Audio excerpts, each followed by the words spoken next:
오늘 본문은 예레미야의 기도에 대한 계속된 하나님의 응답으로서 구원과 그리고 그 땅의 회복에 대한 말씀입니다. 앞서 하나님은 이스라엘을 심판하시는 이유에 대해서 말씀하셨습니다.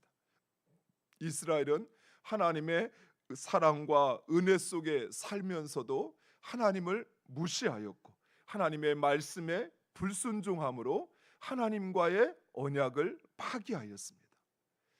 하나님은 그래도 이스라엘이 깨닫고 돌아오기를 참고 기다리셨지만 이스라엘은 하나님을 떠나 우상을 섬기고 그리고 그 죄를 밥 먹듯이 하였습니다. 이스라엘은 마지막 순간까지도 하나님을 찾고 의지하기보다는 세상을 더 의지하였습니다. 사랑하는 성도 여러분, 우리가 하나님을 믿는다라고 하는 것은 유일하신 하나님, 나의 유일한 구원자 하나님을 믿는 것입니다. 하나님을 믿는다 하면서 내 마음이 하나님과 다른 것에 나뉘어져 있다고 한다면 그것은 하나님을 믿는 것이 아니라는 것이에요. 이스라엘 백성들이 그랬던 것입니다. 그들은 하나님을 믿었습니다. 마지막 순간까지 성전에서 제사를 드렸습니다. 그런데 그들의 마음은 또한 예굽에게도 향하여 있었던 것이. 그들의 마음은 하나님뿐만 아니라 바알과 몰렉에게도 여전히 향하여 있었던 것입니다. 나뉘어진 마음은 하나님을 믿는 것이 아니에요. 하나님이 우리에게 원하시는 믿음이란 오직 유일하시고 그리고 우리의 구원자 되시는 하나님, 그 하나님만을 믿는 것, 이것이 하나님을 믿는 것입니다. 이러한 이스라엘 죄에 대한 하나님의 심판은 단호하고 철저하였습니다. 하나님은 철저히 파괴하고 무너뜨리고 그리고 그들을 약속의 땅에서 쫓아내셨습니다. 심지어 다윗이 그토록 사모했고 솔로몬이 지었던 그 성전을 불에 타 잿더미가 되도록 내버려 두셨던 것입니다. 하나님께서 죄에 대하여 얼마나 가차가 없는지라고 하는 것을 보여주는 것이 있습니다. 바로 예수님의 십자가입니다. 예수님은 우리의 죄를 짊어지셨지만 그러나 하나님에게는 하나뿐인 독생자이십니다. 그런데 하나님은 그 예수님이 채찍에 맞아 살이 떨어지고 무거운 십자가에 짓눌리고 양손과 양발에 못이 박혀서 숨조차 제대로 쉴 수 없는 그런 상황 가운데 예수님을 내버려 두셨던 것이에요. 왜요? 바로 그 죄 때문에. 히브리서 기자가 우리에게 그 죄와 피 흘리기까지 싸워야 한다라고 말한 이유가 바로 여기에 있습니다. 자신의 독생자까지도 그 죄 사함과 죄의 문제 앞에서 십자가에 매달리도록 그 십자가의 고통 가운데 내버려 두셨던 것처럼 하나님은 결코 그 죄를 용납하지 않으셔요. 사랑하는 성도 여러분, 우리는 그 어떤 죄라도 결코 작게 여겨서는 안 됩니다. 오늘날 세상의 죄로 점점 더 만연해지고 있습니다. 풍요로워질 수 있고 이 세상이 더 발전할 수는 있어요. 진보할 수는 있어요. 그러나 이 세상의 죄는 갈수록 점점 더 심해질 수밖에 없습니다. 그러나 세상이 이처럼 죄에 만연해진다고 해서 우리 역시 죄에 물들고 또 죄에 타협하고 그리고 이 세상의 죄악에 무디어진다고 한다면 그 하나님의 징계와 심판 역시 우리에게도 내리게 된다는 것입니다. 또한 하나님의 인내하심을 결코 가벼이 여겨서는 안 됩니다. 내가 죄를 범함에도 불구하고 하나님께서 나를 심판하시지 않는다 해서 당장 하늘에서 불덩어리가 떨어지지 않는다고 해서 그래서 우리가 하나님의 그 인내하심과 길이 참으심을 경홀히 여긴다고 한다면 우리가 미처 손쓸 수 없는 하나님의 심판 앞에 서게 된다는 것이. 또한 행여 내가 부지 중에 깨달은 죄가 생각나거든 우리는 곧장 회개하고 그 죄에서 돌이켜야 합니다. 그리고 하나님이 심판하시기 전 하나님은 항상 그 예고와 징조를 보여주셨습니다. 그래서 우리가 하나님의 그 예고와 징조를 보고 듣고 깨달으며 주께로 돌이키면 하나님은 긍휼한 은혜로 우리와 함께 하실 것입니다. 심판이 아무리 우리에게 가까워왔다 할지라도 그러나 우리가 그 죄를 깨닫고 회개하면 하나님은 우리를 용서하십니다. 그리고 사랑하는 성도 여러분, 하나님의 심판조차도 하나님의 백성을 향한 하나님의 사랑을 끊을 수 없다는 사실을 기억하시기 바랍니다.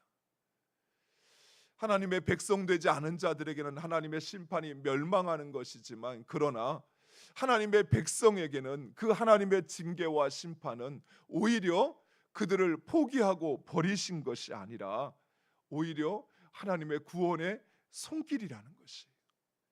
이스라엘에 대한 하나님의 심판은 이스라엘의 죄에 대한 심판이었습니다. 즉 이스라엘을 포기하신 것이 아니라 이스라엘이 범한 그 죄에 대하여 심판하시고, 그리고 하나님은 죄에 대한 심판을 통해서 이스라엘을 구원하십니다. 실제로 이스라엘은 하나님의 심판을 통해 자신들의 죄악을 깨닫고 회개합니다. 포로에서 귀환한 이스라엘 백성들은 수문학 광장에 모여서 6시간 동안이나 하나님의 말씀을 듣게 됩니다. 그 말씀을 듣고 그들이 행한 것은 바로 죄를 깨닫고 통회하며 회개하는 것이었습니다.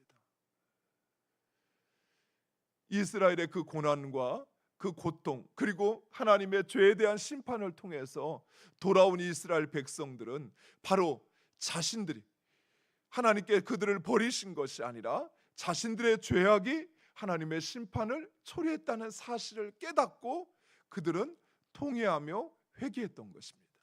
그리고 느헤미야는 그런 이스라엘 백성들을 향하여 이렇게 이야기합니다. 우리 성경을 한 군데 찾아보겠습니다. 느헤미야 8장 8절에서 10절에 있는 말씀.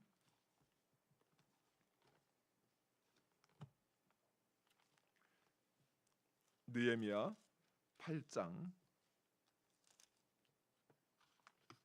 8절에서 10절에 있는 말씀. 구약성경 738페이지. 우리 찾았으면 함께 읽겠습니다. 하나님의 율법책을 낭독하고 그 뜻을 해석하여 백성에게 그 낭독하는 것을 다 깨닫게 하니 백성이 율법의 말씀을 듣고 다 우는지라. 총독 느헤미야와 제사장 겸 학사 에스라와 백성을 가르치는 레위 사람들이 모든 백성에게 이르기를 오늘은 너희 하나님의 여호와의 성일이니 슬퍼하지 말며 울지 말라 하고, 느헤미야가 또 그들에게 이르기를 너희는 가서 살찐 것을 먹고 단 것을 마시되 준비하지 못한 자에게는 나누어 주라. 이날은 우리 주의 성일이니 근심하지 말라. 여호와로 인하여 기뻐하는 것이 너희의 힘이니라 하고. 아멘. 이스라엘 백성들은 바로 자신들의 죄 때문에, 자신들의 그 어리석음 때문에 그들이 그 고통의 시간들을 보냈다는 사실을 깨닫고는 울게 됩니다. 슬퍼할 수밖에 없었습니다. 그들이 그토록 쌓아 올렸던 예루살렘 또 여호와의 성전이 그렇게 무참하게도 무너지고 또 황폐하여 되어진 그 땅을 보면서 이스라엘 백성들은 자신들의 죄를 깨닫고 울었습니다. 슬퍼하였습니다. 하지만 느헤미야와 그리고 말씀을 전하는 자들은 오히려 기뻐하라고 하십니다. 왜요? 그 고난이 없었다고 한다면, 그들이 슬퍼하는 그 고난이 없었다고 한다면 오히려 그들은 지금 다시 하나님의 백성으로 설 수 없었기 때문입니다. 사랑하는 성도 여러분, 고난 당할 때 슬퍼하기보다는 기뻐하시기 바랍니다. 특별히 의도하지 않은 고난은 하나님께서 우리의 구원을 위하여 일하시기 시작하셨다는 뜻입니다. 의미라는 것이. 하나님께서 우리 스스로 행하기를 원하셨지만 그러나 우리가 스스로를 돌이킬 수 없을 때 이제 하나님께서 나의 삶 가운데 나의 구원을 위하여 일하시기 시작하신 것입니다. 물론 우리는 우리에게 고난을 주시는 하나님의 그 뜻을 깨닫고 회개해야 할 것은 회개해야 합니다. 그러나 하나님께서 내가 당한 고난을 통해서 하나님은 나를 하나님의 백성으로 또 그 하나님이 나의 하나님이 되어주시는 것입니다. 오늘 본문 38절 말씀, 예레미야는 이렇게 말합니다. 그들은 내 백성이 되겠고 나는 그들의 하나님이 될 것이며, 그리고 42절에 여호와께서 이와 같이 말씀하시니라 내가 이 백성에게 이 큰 재앙을 내린 것 같이 허락한 모든 복을 그들에게 내리라.